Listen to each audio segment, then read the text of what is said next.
మీరు కార్ ని కొందాం అనుకుంటున్నారా? నీకెలా తెలుసు? అయితే ఈ కార్ ఇన్సూరెన్స్ స్కామ్ గురించి తెలియకుండా అస్సలు కొనకండి. రీసెంట్ గా నా ఫ్రెండ్ ఒక కార్ ని కొన్నాడు. ఆ కార్ కి ఖచ్చితంగా కార్ ఇన్సూరెన్స్ ని తీసుకోవాల్సిందే. సో షోరూమ్ వాళ్ళు కార్ ఇన్సూరెన్స్ కి 70,000 చెప్పారు. సో నా ఫ్రెండ్ గడు ఏం చేశాడు, బయట ఎంక్వైరీ చేశాడు. సో సేమ్ కార్ కి బయట 50,000 చెప్పారు. సేమ్ కైండ్ ఆఫ్ ఇన్సూరెన్స్ 50,000 రూపాయలు చెప్పారు. సో వెంటనే షోరూమ్ కి వచ్చి అన్నాడు అనమాట, బయట ఎంక్వైరీ చేస్తే సేమ్ కైండ్ ఆఫ్ ఇన్సూరెన్స్ 50,000 చెప్పారు. సో బయట తీసుకుంటా అని చెప్పగానే షోరూమ్ వాళ్ళు, సార్ ఆగండి, మా షోరూమ్ లో ప్రైస్ మ్యాచ్ పాలసీ ఉంది. సో బయట 50,000 చెప్పారు కనుక నేను సేమ్ ఇన్సూరెన్స్ ని 50,000 కి ఇచ్చేస్తా అని చెప్పారనమాట. సో నా ఫ్రెండ్ గడు కూడా ఏమీ చదవకుండా తీసేసుకున్నాడు పాలసీ. కానీ వీళ్ళు 20,000 రూపీస్ డిస్కౌంట్ ఎలా ఇవ్వగలిగారంటే, వాళ్ళు సీక్రెట్ గా ఆ పాలసీలోనే వాలంటరీ డిడక్టబుల్ ని మెన్షన్ చేశారంట.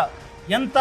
20,000 అని చెప్పి మెన్షన్ చేశారు. దాని అర్థం ఏంటంటే, ఫ్యూచర్ లో ఆ కార్ కి యాక్సిడెంట్ అయ్యి క్లెయిమ్ కి అప్లై చేయాల్సి వస్తే నా ఫ్రెండ్ గాడు పాకెట్ నుండి ఫస్ట్ 20,000 కట్టాలి రిపేర్ కి. దాంతో పాటు కంపల్సరీ డిడక్టబుల్ అని చెప్పి అందరికీ ఉంటుంది, 2,000 ఎంతో మనం భరించాలి.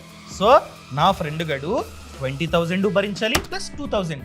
ఈ 22,000 కాకుండా ఎంతైతే ఎక్కువ ఖర్చు అయిందో దాన్ని మాత్రమే ఇన్సూరెన్స్ కంపెనీ భరిస్తుంది. ఫర్ ఎగ్జాంపుల్ రిపేర్ కి 50,000 ఖర్చు అయితే 22,000 నా ఫ్రెండ్ గడు ముందుగా కట్టాలి. రిమైనింగ్ 28,000 మాత్రమే క్లెయిమ్ రూపంలో వస్తుంది.